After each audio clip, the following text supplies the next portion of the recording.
রাজধানীর পল্টন থানায় করা যুবদল নেতা মিঠু হত্যা মামলায় 7 জনকে গ্রেপ্তার দেখানোর নির্দেশ দিয়েছে আদালত। ওয়ার্কার্স পার্টির সভাপতি রাশেদ খান মেনন, সাবেক আইজিপি আবদুল্লাহ আল মামুন এবং সাবেক নৌপরিবহন মন্ত্রী শাহজাহান খান সহ আরও 4 জনকে এই মামলায় গ্রেপ্তার দেখানোর নির্দেশ দেওয়া হয়েছে।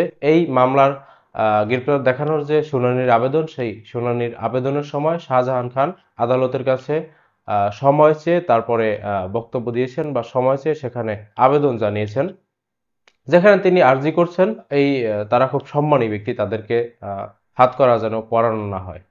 2024 সালে এই যে ডামি নির্বাচনটা করেছিল শেখ হাসিনা, সেই ডামি নির্বাচনের পরে বিএনপি একটা মধ্যবর্তী নির্বাচনের দাবি তুলেছিল। সেই দাবির পরিপ্রেক্ষিতে জনাব ওবায়দুল কাদের বলেছিলেন মামার বাড়ির আবদার নাকি।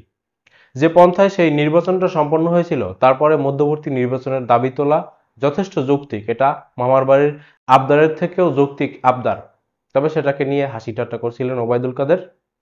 এই মুহূর্তে জনাব শাহজাহান খান যে আবদারটা করলেন, এটাকে আমরা মামার বাড়ির আবদার বলতে পারি। শাহজাহান খান এজলাসে ঠিক কি বলেছেন সেটা একটু পড়ছি, সেখানে আরো বেশ কিছু টপিক রয়েছে, তারপরে বাকি আলোচনায় আসবো। গ্রেপ্তার দেখানোর আবেদনের ওপর শুনানির সময় শাহজাহান খান আদালতের অনুমতি নিয়ে কথা বলেন। তিনি বলেন, আমার বাবা দাদাসহ পরিবারের 6 জন মুক্তিযোদ্ধা। আমার বাবা 3 বারের এমপি ছিলেন, আমি 8 বারের এমপি ছিলাম। 3 বার 2 নম্বরই করে এমপি হয়েছেন। মন্ত্রীর দায়িত্ব পালন করেছি।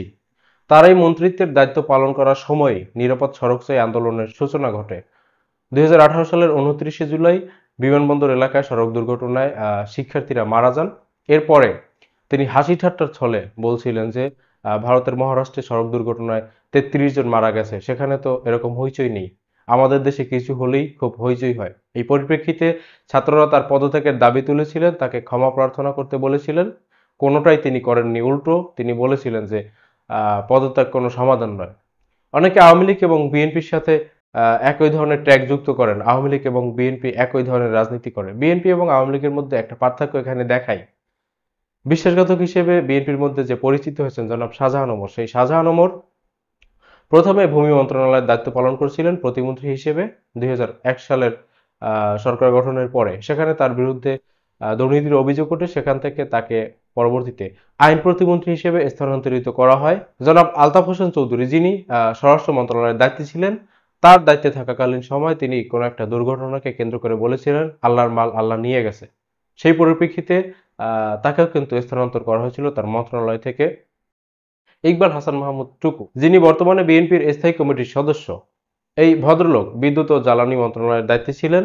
সেই মুহূর্তে তার বিরুদ্ধে লুটপাট দুর্নীতির অভিযোগ ওঠে, তাকেও কিন্তু সেখান থেকে স্থানান্তরিত করা হয়েছিল। অথচ শেখ হাসিনার শাসন আমলে শাহজাহান খান সহ অনেকের পদত্যাগ এবং ক্ষমা প্রার্থনার দাবি করা হয়েছে, কোনোটাই বাস্তবায়ন করা হয়নি। শেখ হাসিনার পতনও কিন্তু এই পরিপ্রেক্ষিতেই ঘটেছে।